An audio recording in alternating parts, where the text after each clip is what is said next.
we just chanted the Heart Sutra together.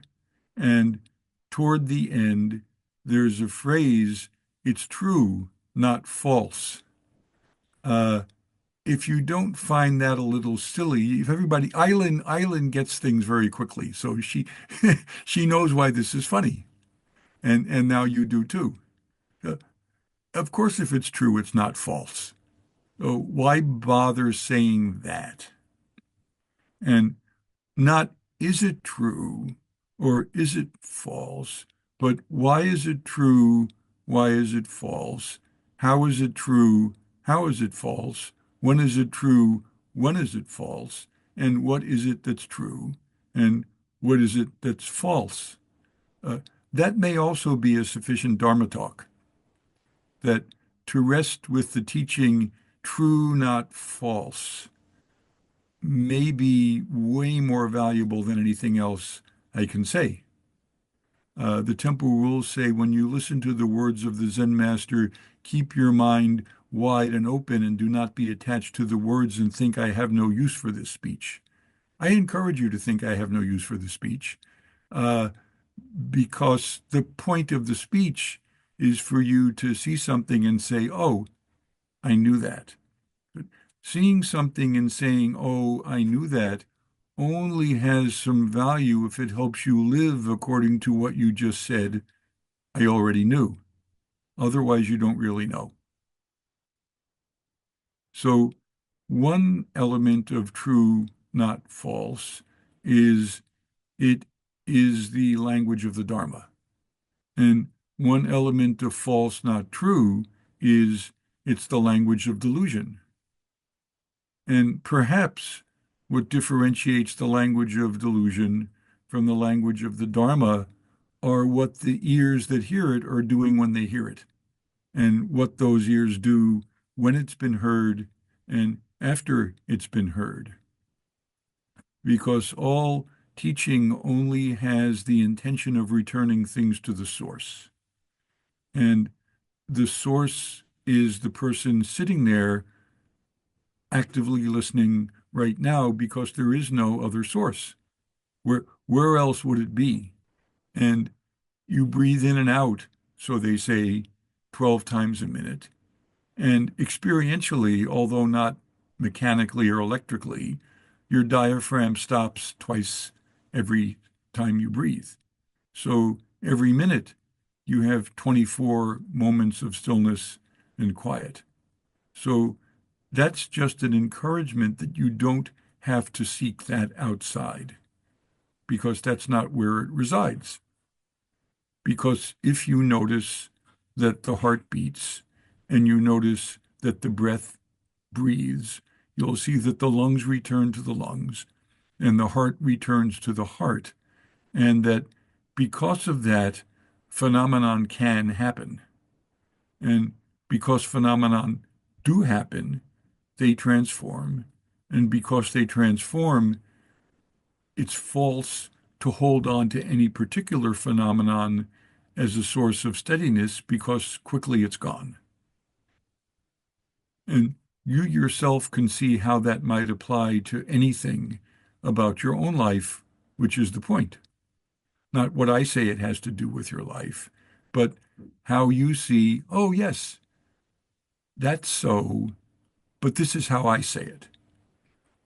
And this is how I live it, because then when you speak it, it's your voice and it's not something you've borrowed. Borrowed Dharma is better than no Dharma. But borrowed Dharma is only so you can own your own Dharma. And then you can lend it to somebody else so they can borrow it so they can have it. And lending it to somebody else so they can borrow it so they can have it rests very solidly on recognizing how wounds occur and how they heal. Because something about taking refuge in the Buddha, Dharma, and Sangha has something to do with seeing how suffering arises and how to engage it wisely, which has something to do with everything I just said. Because knowing how this is recognizing it's that way here because it's that way every place else. And it's that way every place else because it's that way here. And part of being that way here and that way every place else means each mind moment and each point only has its own quality because what other quality would it have? And yet somehow we're busy trying to transform things into qualities that are pleasing for us. If you think about that, that's funny. If you don't think about that, it's painful. Oh, if you'd rather be in pain, don't think about it. And if you'd rather laugh, take a look. Because if you see that, then you become the refuge. You become your own refuge, and you become the refuge for those around you. And becoming the refuge for yourself and becoming the refuge for those around you is a bodhisattva, which just means awake being. And awake being indicates this is a sentient being who knows something about being among other sentient beings. Because A, we don't have a choice. So B, we might as well take a look at what that involves.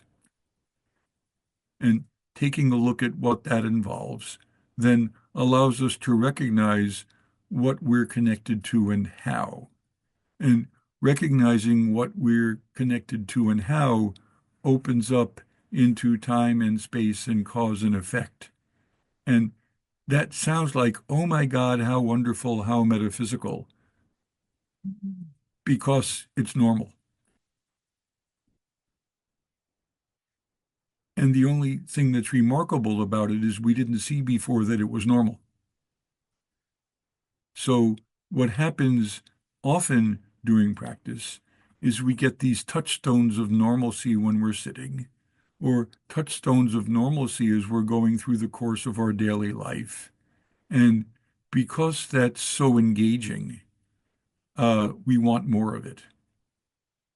And because we want more of it, we move in the direction of trying to make other moments look like that moment that was so engaging that's already passed. And because we're trying to recreate moments that pass, we miss the moment before us.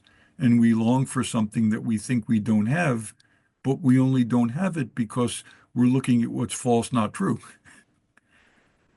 And if we look at what's true, not false, it's very clear it's already in our hands.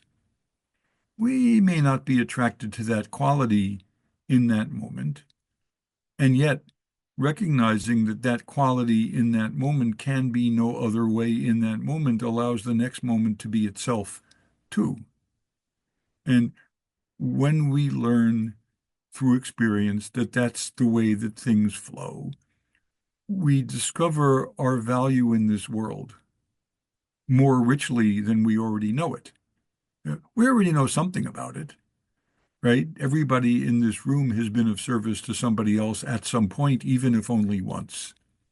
Because when you were born, the chances are very high you made a noise and your parent picked you up, so you were of service to them in teaching them how to be a caretaker.